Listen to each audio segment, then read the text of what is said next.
This episode was made possible through the generosity of our supporters on Patreon. If you'd like to see videos and hear podcasts before everyone else, become a supporter of Liz Law App on Patreon to support our work here at Byther Farm.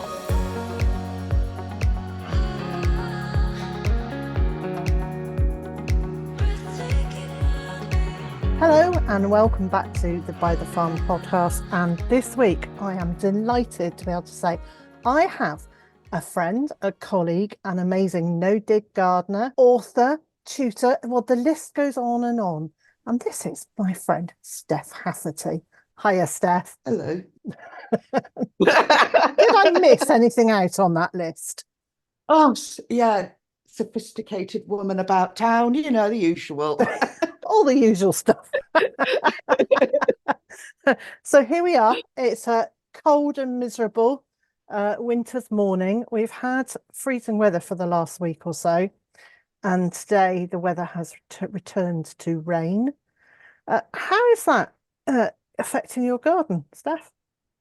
It has been incredibly difficult.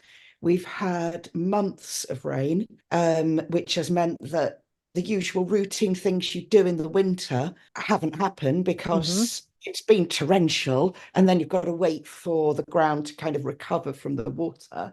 Things like weeds, which normally you wouldn't be thinking about weeds in January. You know, I've still got loads of weeding to do because they've thrived apart from that week of cold weather.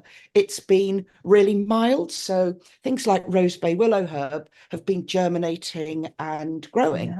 Yeah. And it's not that I'm like wanting to enter lovely garden of the year contest, but I need the beds clear so I can mulch them and get them ready for sowing. Otherwise, in March and April, you're doing like 3 days worth of work every day. So it's actually really demoralizing to start the gardening year with a year's worth of weeds to clear up, isn't it? Yeah, it's been, I mean, I've done one bed. I was so excited. That was a real excitement, and that's mulched. And but the others, I tell you, willow herb though looks really pretty in the frost. You can get some great photos of it. It was like, oh, this is so nice. But I've got surgery in 4 weeks, so the kind of pressure is on that to get things ready so that I'm not doing anything too physical for a week or two after that. And so it's like on top of the usual, this is the sowing that needs to be doing and the pricking out as it comes. I haven't done any yet. There's also that at one of the busiest times of the year, I might be in quite a bit of pain and not feeling and out of action, like which is where I was last year. Exactly. Do you remember me ringing you? So I had lots and lots of phone calls with you when you were standing in your greenhouse and you were either sowing seeds or you were pricking out seedlings. And I was just saying, no, I still don't feel well enough to do anything. and it really set me back, but it was also really nice to hear the kind of normality of you just getting on with stuff, which was really nice. Well, I'm hoping that the sowing and everything I'll be doing up to that point that you would normally do. And I'm hoping that pricking out and things should be fine. But things like being on the ground and weeding, I want that done. I want and mulching, I want that done. So yeah, this weather better listen to what I need and sort itself out. So what do you generally mulch with? It depends. So the area that actually needs the most weeding, because it's next to a lovely hedgerow, which has the most beautiful willow herb in, which is brilliant for wildlife, but self-seeds like crazy. So that's the back garden beds, and that I usually mulch with compost. And the rest of the homemade compost? It's actually, it was going to be a lot of my homemade compost is saturated. It's not in great shape. So I'm going to use that on beds that I'm not going to be planting into until late April, May. Also because the rats have moved in there, which it's the countryside. I don't worry about it too much. But I do not want to be sowing radishes into rat compost. I don't mind planting things out later on. So I have actually, because of this 4-week window between now and the surgery, I have arranged to have some delivered just so I can get those back garden beds Mm. done. I didn't budget for it, but it's like life, you know, Well, it circumstances is have like life. changed. And if you have Yeah, a newish garden, which, you and I have both done in the last couple of years, you don't instantly have masses of homemade compost. That no. takes time. Exactly, particularly if the rains all the time. And so I've also got so in the orchard I use more. I've got some really nice composted wood chip. So I had to have some Oh, trees nice. chopped down when I moved here, and I've got so it's 2.5-year-old wood Mm, chip now. So that again, I'm like waiting for it to be dry so I can spread this, and this is going in the polytunnel and in the back garden, and any uncomposty bits are going to go in the fruit cages and fruit areas. And I've got quite a bit of sheep's fleece. I like to mulch with yeah, that. Some of the beds are mulched with the leaves that I've had to rake up from paths so I don't break my neck. yeah, And those beds for things like raspberries, things I wouldn't sow lettuce into it yeah, because it's going to be sticky, but for bigger established plants, it's perfect. So there's, yeah, I try to use everything that's possible as a mulch, yeah. depending on different situations. So I've got a very small amount of straw, which normally I don't use here because it's on a hill and it might blow away. But it came with some trees that I'd Mhm. ordered. So that will go somewhere. Mini It's, mulching, anything I can. Once the grass starts growing, hey, mulch, you know, it's like, yes. One of the things that I learned the hard way is things like, wood chips are brilliant, but they really need to be broken down very well yeah. before they're used in beds. No, because I mean, woodlice obviously go into the wood chip, and Mm, woodlice are superb. They're really important, and they do many great things in the garden, and they're a food for so many creatures. Like hurrah for woodlice, but they also eat your crops, or a lot of them. So, yeah.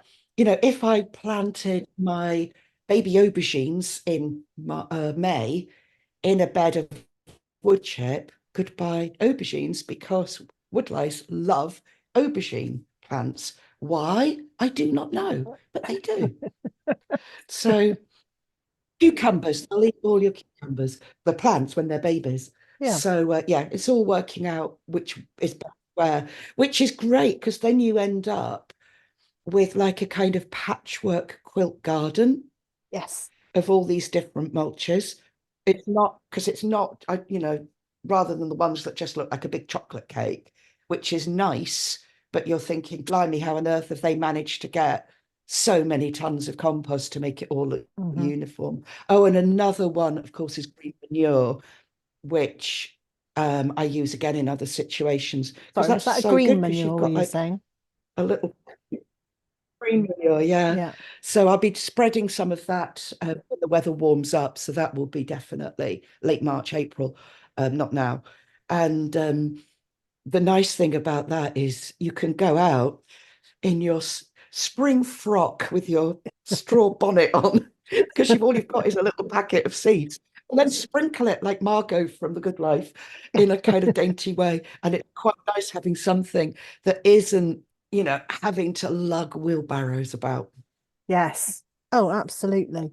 Absolutely. So, some of the one of the ways that I got to know about you, Steph, was through a couple of the books that you had written. So, there was organic. There was the No Dig Organic Home and Garden book, which you wrote with Charles Yeah, Dowding. yeah. And then Creative Kitchen, which is the one that I bought from you. And I was so excited when it arrived. You put a beautiful little card in it, which you'd signed and said, Oh, hope you really enjoy it. I was so thrilled with that. It was really lovely. So I then went and looked to see, uh, I mean, stalking's the wrong word. I researched to see where else I could find you. And find you on Instagram and on Facebook, and followed you there, and then started chatting to you through those. But your Instagram account is just beautiful. You do thank lots you. of short videos showing what you're doing on a on a weekly basis. I don't mean you do the video, but it's what's happening now. They're absolutely up to date. But then you also share the most so beautiful photographs. Thank you.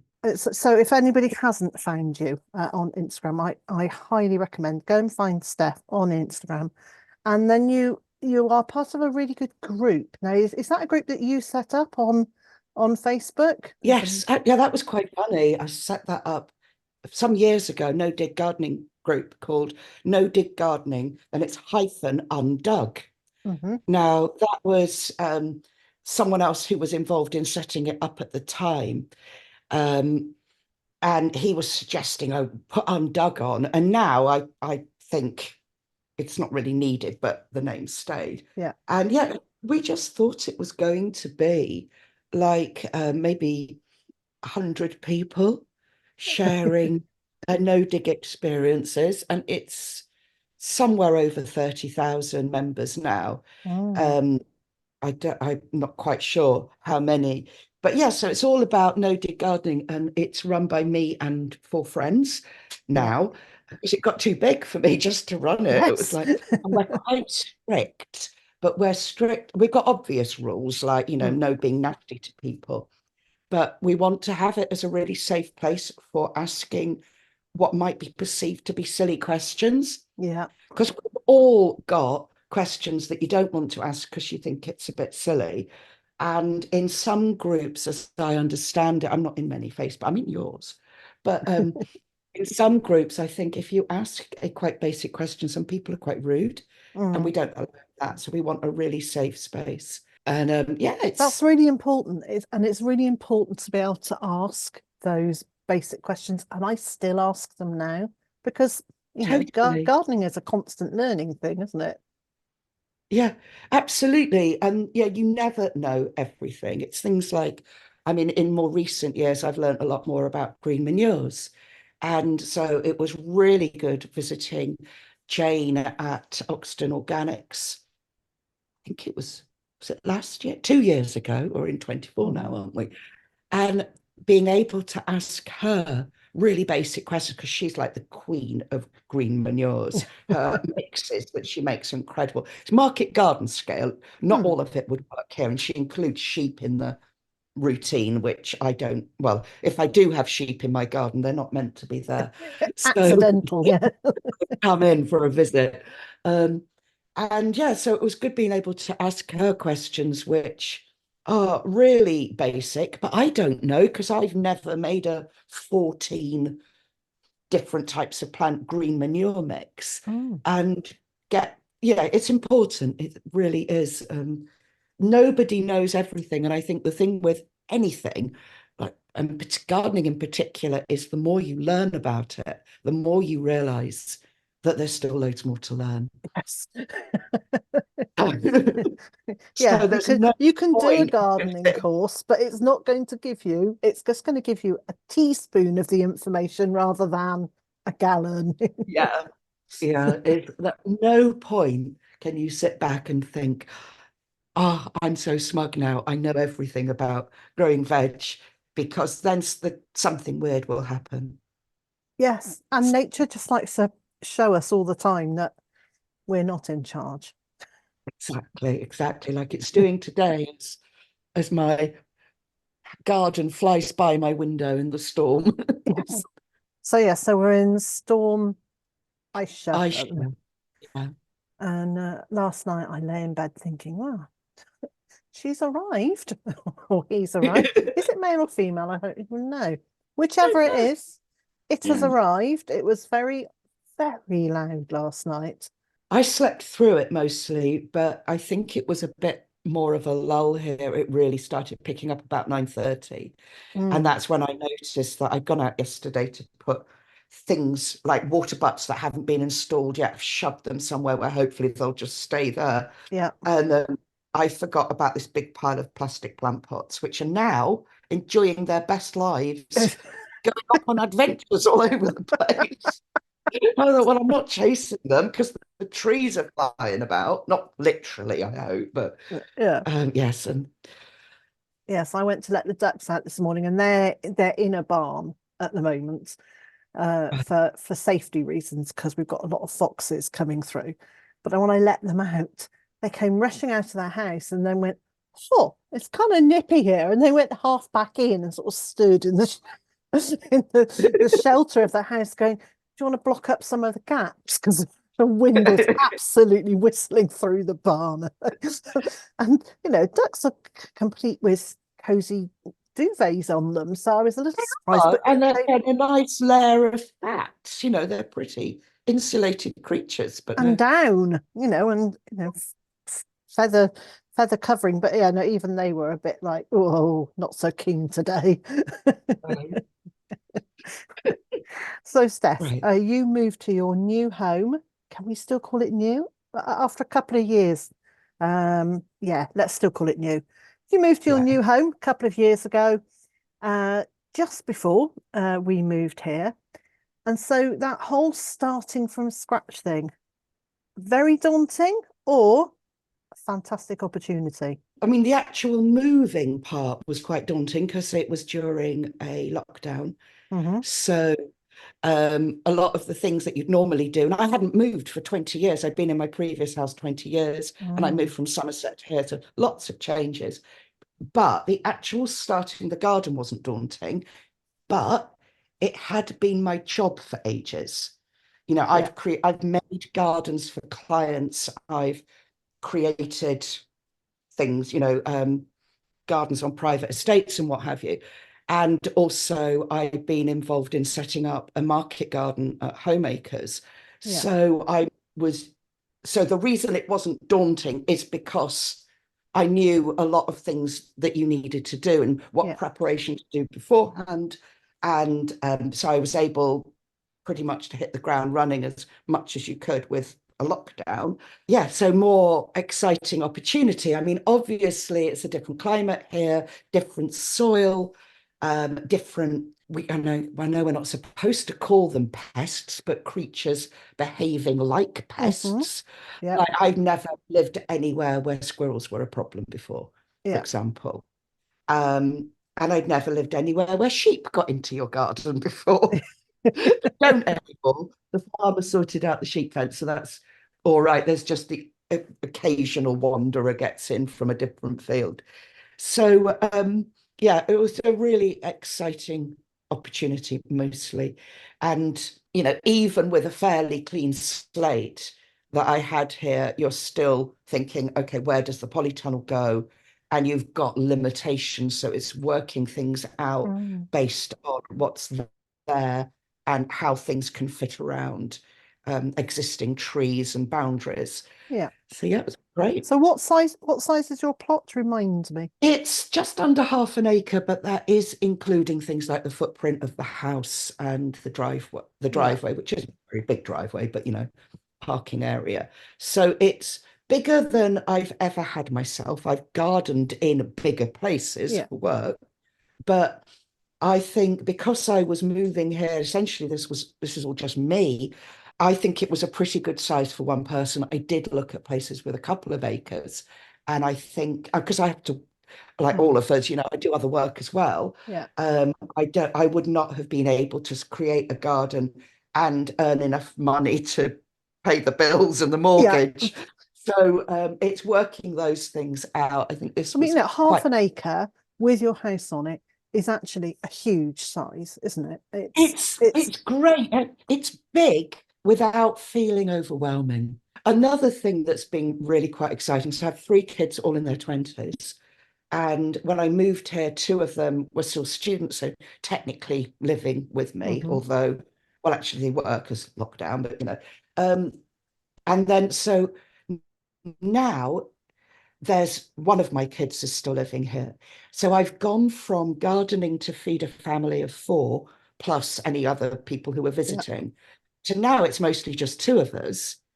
And I'm rethinking this year because I go straight into feeding the 5,000 mentality.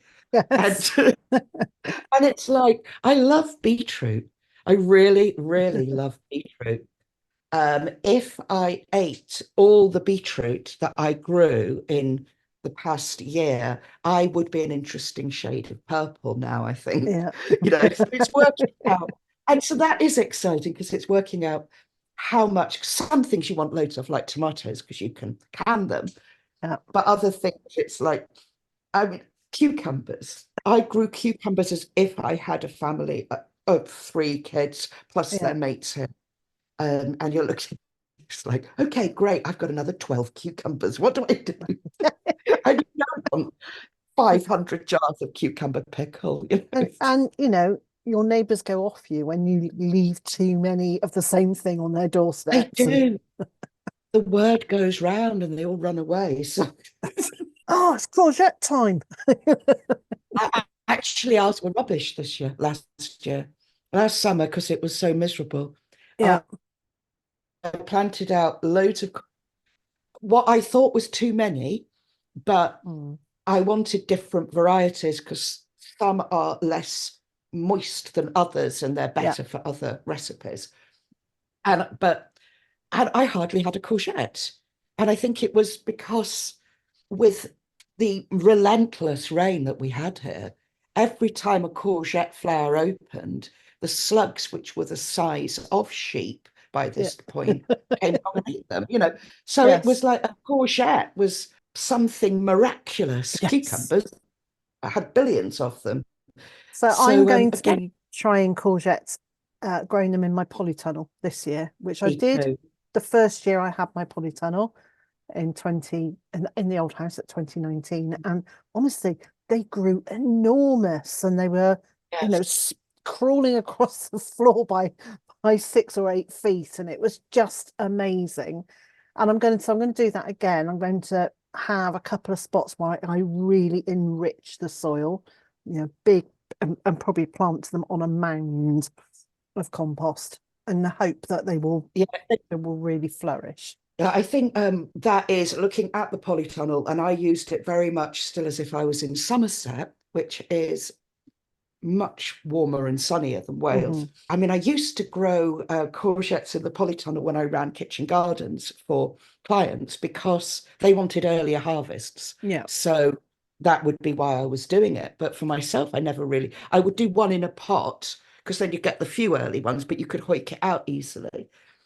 But I think definitely rethinking the use of that polytunnel space. I've got fruit trees in it now, which I went in last year, so they're still babies, and grapevines, to make it more of a diverse food space in the summer, rather than just aubergines, tomatoes, 11 million cucumbers, etc., etc.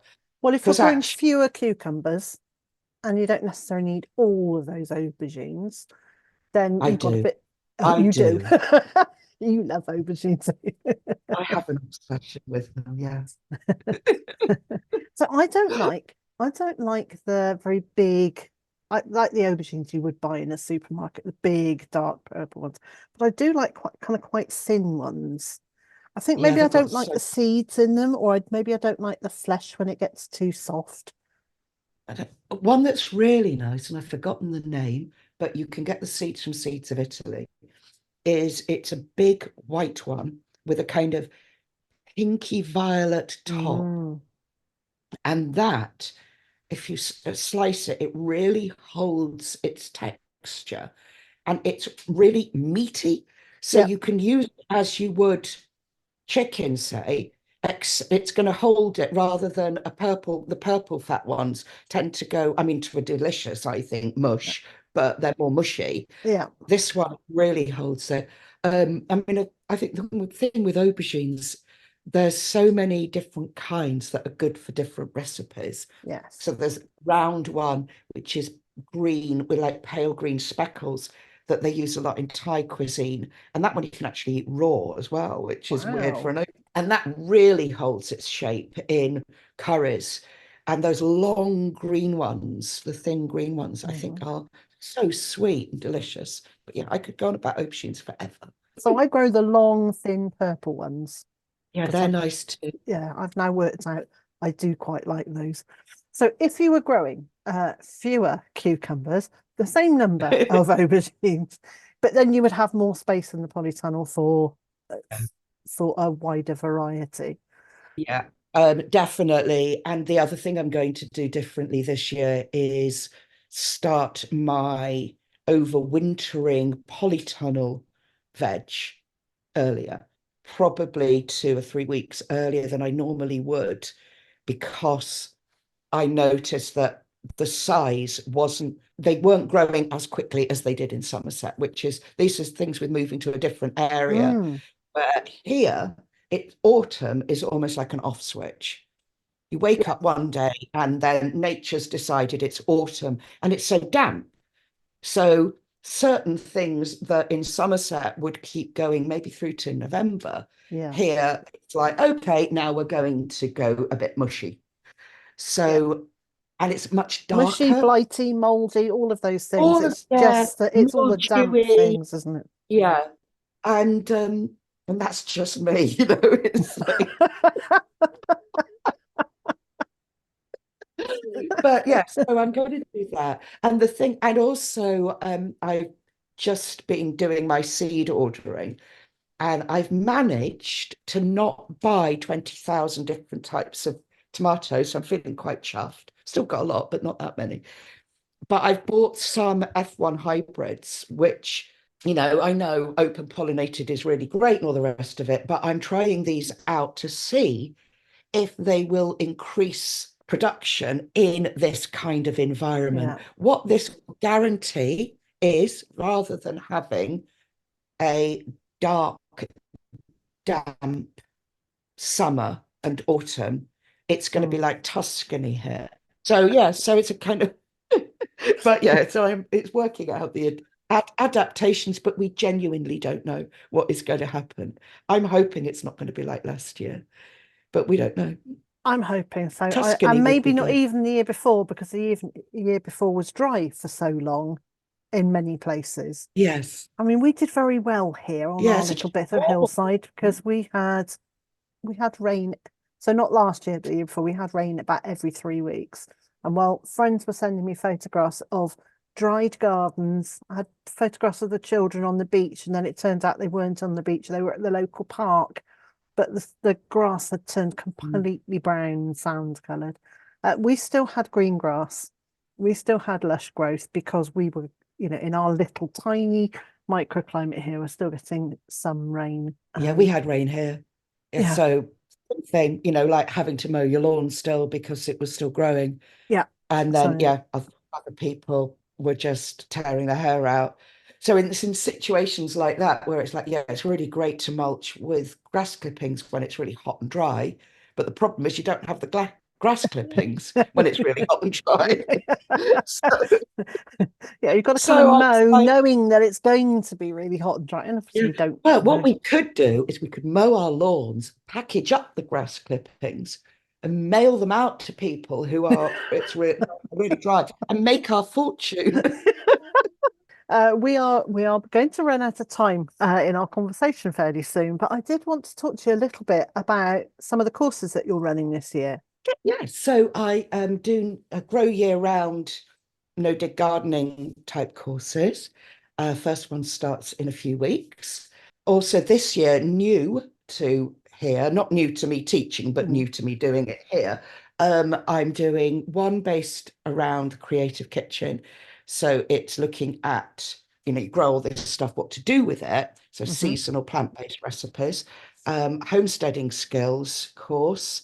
So teaching different skills that I use to preserve the harvest and different things to make with it, and doing some specific polytunnel ones and wildlife ones too.